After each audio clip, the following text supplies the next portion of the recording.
A pandemia, ela chegou com tudo ali no dia, na semana do dia 13, 15, né, de março. Uma semana antes do dia 16, né, que foi declarado que tinha que fechar tudo, no dia.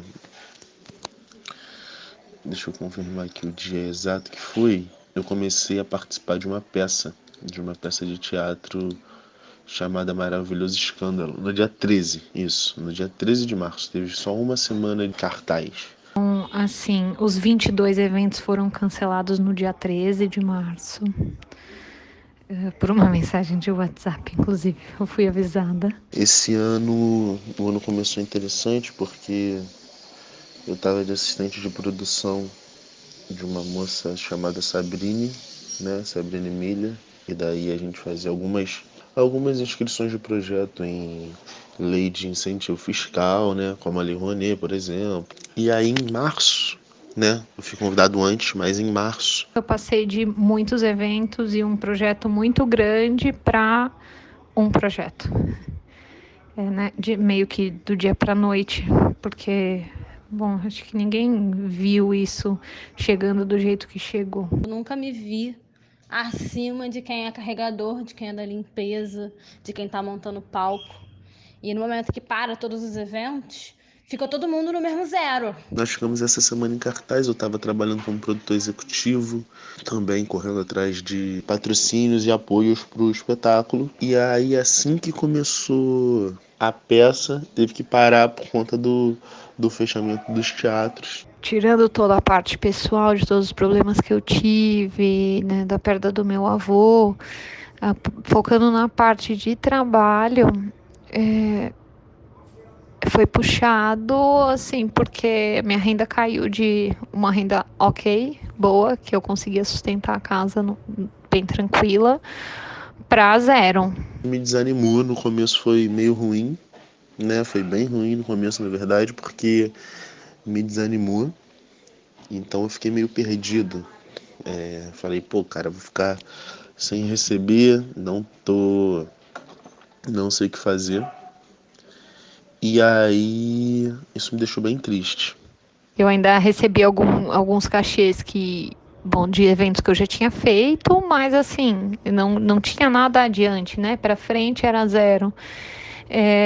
Então isso foi muito assustador. Cara, eu acho uma falta de respeito gigante do contratante, apesar, e aí ao mesmo tempo é entendível, né? Porque no meu caso, a gente ganharia com a bilheteria. Não houve peça, não houve bilheteria, e eu já sabia que desde o começo do processo era algo independente, né? Era algo independente, o diretor estava tirando tudo do bolso. Eu sei porque eu estava com ele desde o começo fazendo o trabalho da produção de financeira também, junto com a produção executiva. Então, eu tenho noção dos custos e tudo mais, que ele tirou do bolso, não tinha dinheiro.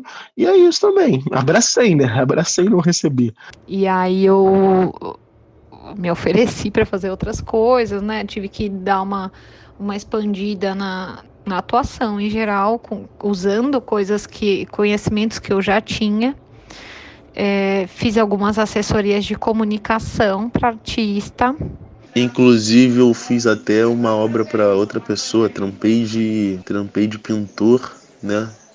Depois que eu entreguei meu apartamento, vi que tinha como ir fora da área, mas corri atrás do Jim também e fluiu bem. Então, eu comecei a oferecer a gestão de projeto para projetos que não são culturais. Então, um dos trabalhos que eu estou agora é gestão de um projeto que é um projeto de pesquisa científica. Eu sou uma pessoa privilegiada. Eu sou uma mulher preta, nova, de periferia, mas eu tô na universidade. Eu fiz ensino público na FATEC, com técnico em produção audiovisual. Eu tenho uma família que me apoia.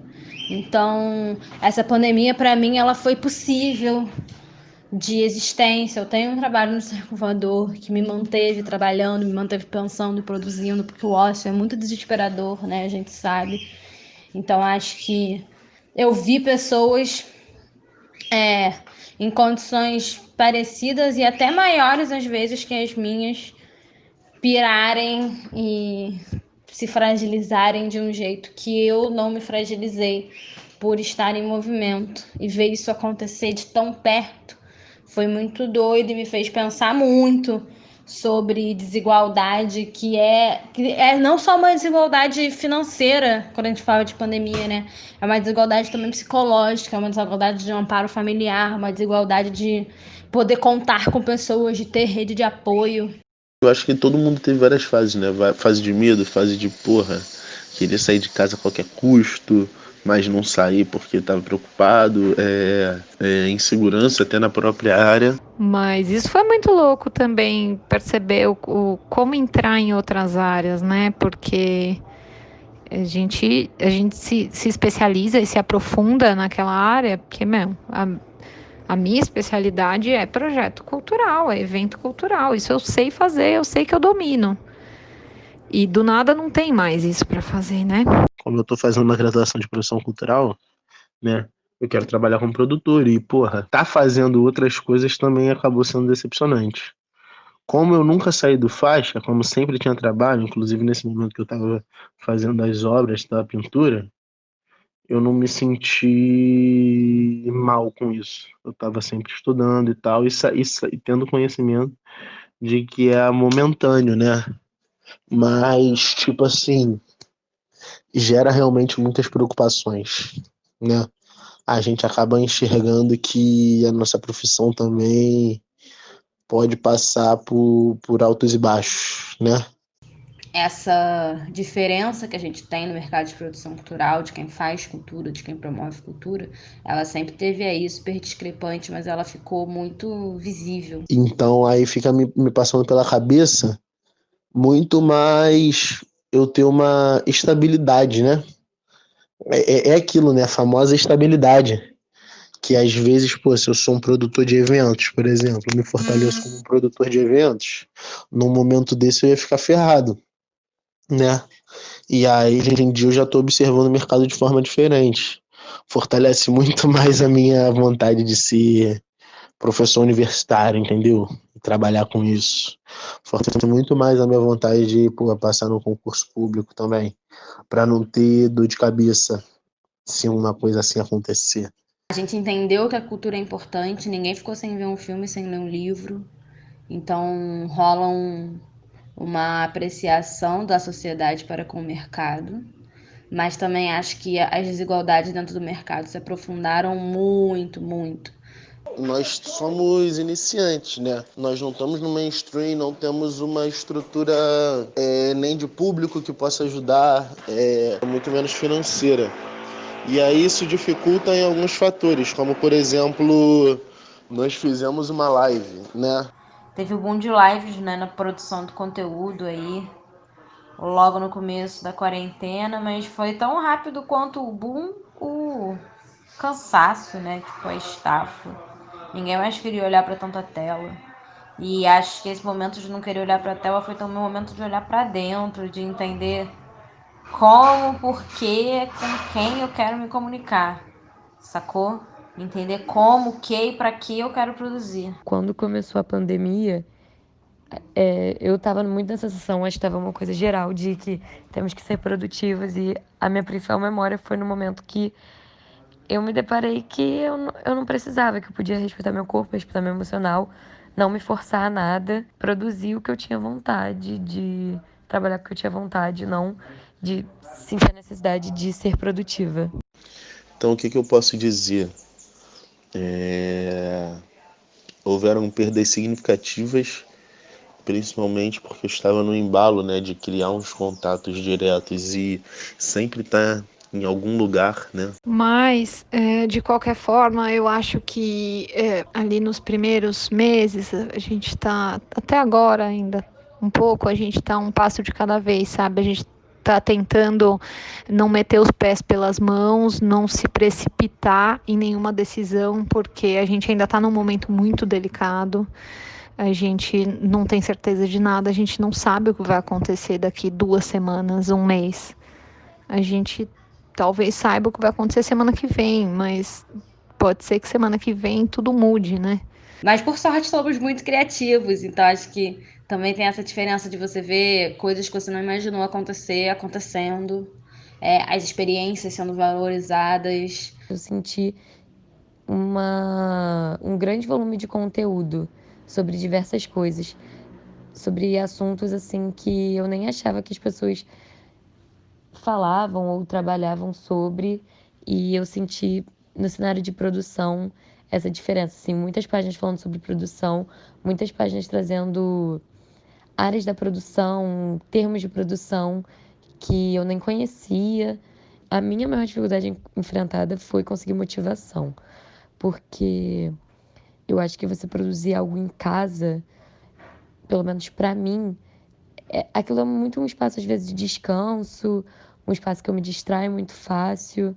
Então, foi muito difícil conseguir motivação e concentração para produzir. Agora é o momento de eu sentar e produzir. Entender um pouco mais sobre o coworking, é como se toda casa de todo mundo que trabalha virou um coworking, né? Tipo, tem você, as pessoas que moram com você, seja a sua família, seja seus amigos, todo mundo precisa se virar, se entender como é que trabalha, divide internet. E aí, assim, no dia 15 de março, eu entrei em casa com os meus filhos à noite, e a partir daí eu fiquei quase 90 dias sem sair, né? Eu saía para ir no mercado a cada 10, 15 dias, eles ficavam em casa sozinhos.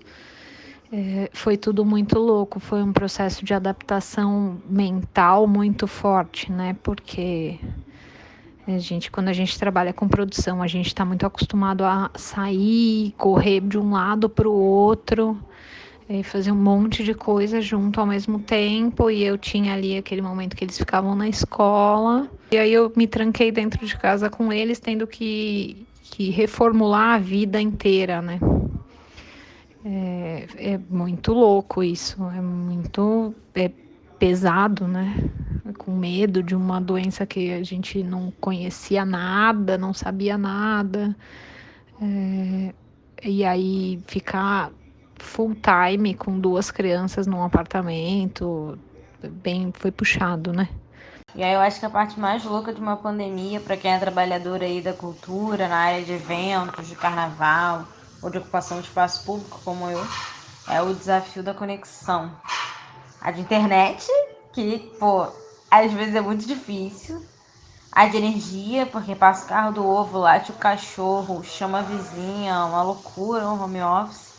Mas também a conexão desse olho no olho que fica faltando, sabe? Não é a mesma coisa. Como é que a gente passa a mensagem do que a gente quer através da arte que a gente executa, sem estar no mesmo ambiente, sem estar trocando ali fisicamente, energeticamente. Sobre o projeto do Fomento, foi bem difícil a adaptação, foi dolorido o processo, junto com os artistas. E não poder se encontrar para fazer toda essa troca. Reuniões online, às vezes tem alguns problemas, porque internet, né, todos esses aspectos que eu acho que também até podem, como é para aula, né, permeiam também o ensino à distância. E aí, quando eu falo de produção de periferia, entender também que marcar uma reunião no Google Meet não é uma parada exatamente democrática. Até porque nós não somos profissionais, ainda tinha uma confusão na divisão de funções. Eu acho que esse é um ponto principal, a confusão na divisão de funções. Quando você está online, parece que é pior ainda, entendeu? Aí a gente se rendeu, começou a fazer, né, sempre tomando cuidado também, mas tentou fazer presencial. E, bom, rolou, né? Agora a gente está nas últimas apresentações, nos últimos processos dos primeiros 6 meses. Vou apresentar um relatório para a secretaria, vou ver o que acontece para seguir em frente, né? Para a próxima etapa, que essa vai ser mais complicada, porque é uma montagem de um espetáculo com várias pessoas, né? Como é que eu vou montar um espetáculo em distanciamento? Bem, sim, agora vamos começar a pensar nisso. Agora, no momento que está rolando uma flexibilização de uma forma muito estranha e em que a gente vê aí o mercado da cultura tão congelado, passando por tanta marginalização e dificuldade. A gente já vinha num processo de desmonte forte das políticas culturais desde 2016, né? Já estava sentindo os baques dessa mudança de governo, dessa mudança de rumos, da vontade dos nossos governantes de que a gente não exista, né? Então, se você pensa no desmonte da cultura, o desmonte da cultura é isso. Eles não querem que a gente fale, eles não querem que a gente exista, porque a gente existir incomoda. A gente existir incomoda muito. E aí a pandemia veio para, colaborar com tudo isso deles, desse desmonte. A pandemia foi incrível para esse desgoverno que a gente tem, né? Principalmente a nível federal. Entre as dificuldades, eu destacaria a falta de apoio e patrocínio, porque, né, tava todo mundo parado, de certa forma quebrado, e a arte e cultura se faz com simbolismo, mas também se faz com dinheiro. E acho que ideias bacanas demoraram a sair do papel por falta de investimento. Esse foi um desafio. A gente percebeu o quanto a gente precisa se valorizar, porque, como eu disse lá na frente, o impacto maior é para os pequenos produtores, para os produtores de periferia. As grandes agências, de alguma forma, elas estão se virando e elas vão se virar, sabe? Então, o impacto na minha produção foi de eu não poder mais estar na rua, não poder fazer mais eventos, talvez não ser mais uma produtora de carnaval, porque eu não sei quando vai ter carnaval, mas outras portas se abriram dentro da comunicação, dentro da produção de conteúdo, e pelos privilégios que eu tenho, eu estou podendo aproveitar essas portas. Mas o que eu vou levar de mais positivo dentro de toda essa bagunça é como a sociedade civil organizada pode fazer coisas incríveis. A gente sabe que o Estado cumpriu pouco ou quase nada do papel que ele tinha para a sobrevivência, principalmente da população mais vulnerável, nos lugares mais marginalizados. E, em paralelo a isso, mobilizações incríveis de solidariedade, de gente botando a mão para fazer, para propor, para denunciar.